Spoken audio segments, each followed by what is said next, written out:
I'm Logan Crawford, and right now on the Spotlight Network, we're unraveling a powerful book. It is called The Spanish Connection. It is a wonderful tale of love, betrayal, and survival that spans generations and continents. It's written by a wonderful author. Her name is Maggie Howard. And in the book, she weaves a gripping story of passion, lost love, and ultimate sacrifice set against the stunning backdrop of the English Lake District and war-torn Spain. Packed with secrets, intrigue, and emotional twists, this is a novel that will transport readers on a roller coaster of emotions. We're delighted to have this wonderfully talented author join us here today on Spotlight. We thank the team at Prime 7 Media for helping us put her in the spotlight today, and we ask viewers like you to support authors like her by subscribing to our channel and by purchasing her wonderful book. The links are below this interview. And be sure to download the Spotlight Network TV app streaming on Roku, Apple TV, and Amazon Fire TV. Maggie, thank you so much for joining me here today on Spotlight. It's a pleasure, Logan. This book is a sweeping tale of passion and mystery. What inspired you to write this novel? It was really strange. Years and years ago, I went to writing classes, and one of the homework we had to do was we had to write the beginning, first chapter of a book that we might want to do once we got much better at our craft. And I wrote it, and teacher said it was good, blah blah blah, put it away. And then a few years later we moved to Spain. And even a few years after that, I was cleaning the garage out and came across a big cardboard box full of all my bits and bobs. And I found the chapter that I'd written, and it was so weird because it was the place where we were living. It was the lakes, the mountains, even the house, everything was in that chapter. And I thought, someone's telling me something, someone's telling me that this is the place where I should write the book. Because everybody says that they want to write a book, everyone says they've got a book in them, but it's actually having to sit down and write what's in your head, write down. And I shut myself in our home office 2 days a week. And I said, nobody disturb me, nothing, just a cup of tea occasionally. And I sat down and I wrote the book. And it all started from, because I came to the place that must have been meant to be. Wonderful, wonderful. Yeah, because it kind of echoes your own journey from English Lake District to the heart of Spain. So it's really, really wonderful. The book touches on the Spanish Civil War. Tell us about the research you did to portray that period accurately. I just went onto the internet, and also I spoke to a lot of people. I live in a small village, and a lot of people actually went through the Civil War, and it's left its mark on the village because you have families against each other, father and son or brothers, who are on different sides. And even now, some families don't speak to other families because of what happened all those years ago. It's it left a mark on everyone. Exactly. Yes, civil wars are like that. They divide families, they divide regions, they divide nations, no doubt.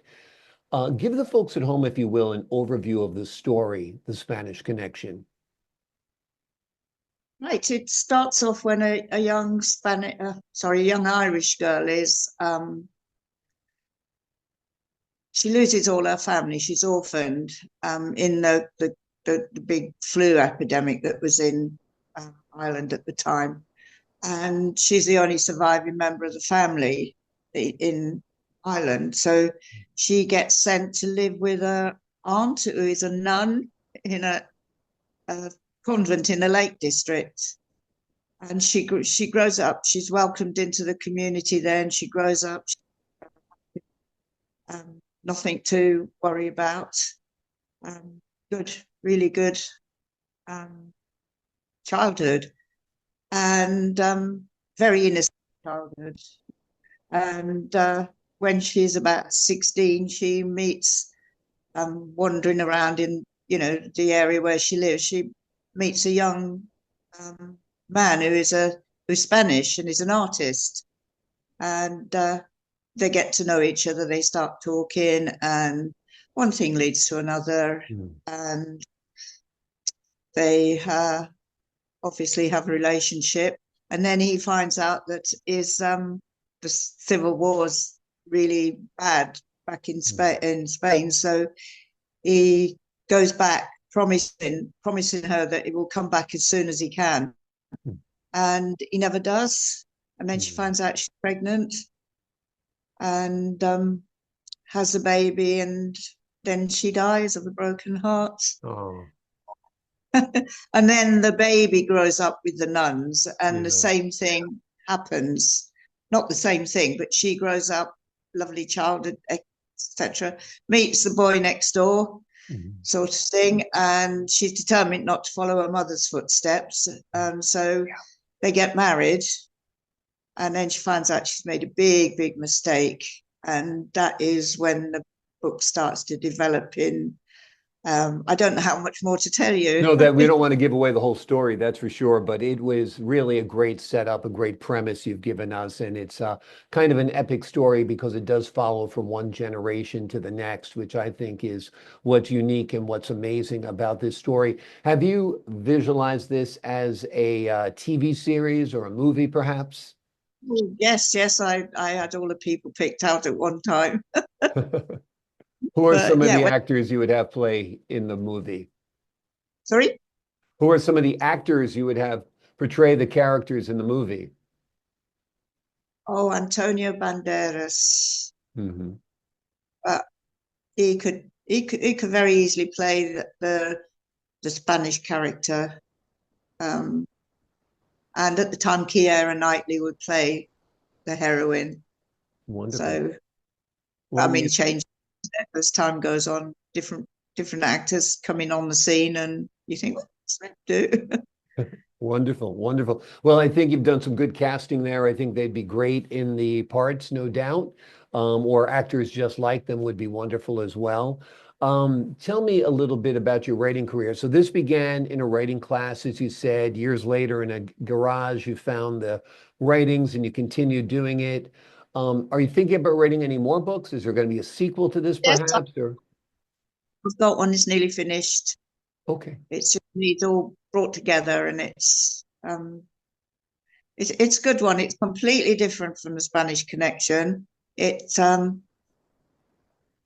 one what there's two parts to it. The first part is complete fiction, Hmm. and the second part of it is more or less biographical.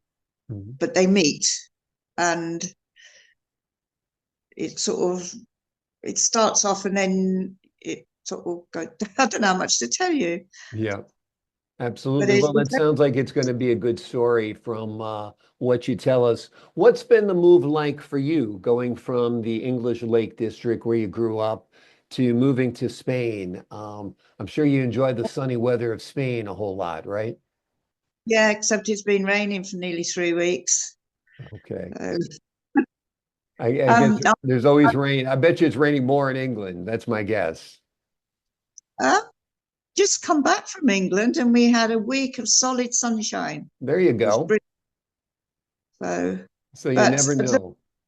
where I live now is my version of the English Lake District. Everyone always says, "Oh, it's England Lake District with sun." It's a beautiful, beautiful area. What's the area called? I live in a village called Baye de Abdallah Heath, Hmm. but it's very close to a quite famous place called El Chorro. Okay, sure. Um, it's a mile inland from Malaga. Okay, Malaga's a beautiful place. I've been there, and both Spain and England are beautiful countries, each in their own right, no doubt. I do like the sunshine of Spain a little bit better. but Yes, the English customs and the English hospitality are quite wonderful as well. Well, we're glad you wrote this book. It merges both worlds. It's a wonderful treat for readers, no doubt. It is called The Spanish Connection. It is a powerful tale of love, betrayal, and survival that spans generations and continents. It is a gripping story of passion, love lost, and ultimate sacrifice. It is set against the stunning backdrop of the English Lake District and war-torn Spain, and it is packed with secrets, intrigue, and emotional twists. It's a novel that will transport readers on a roller coaster of emotions. It's wonderful. It should be turned into a film. Hollywood, if you're listening, here's a book that's ready to go. Maggie, thank you so much for joining me here today on Spotlight. okay. Thank you, Logan. It was lovely to talk to you.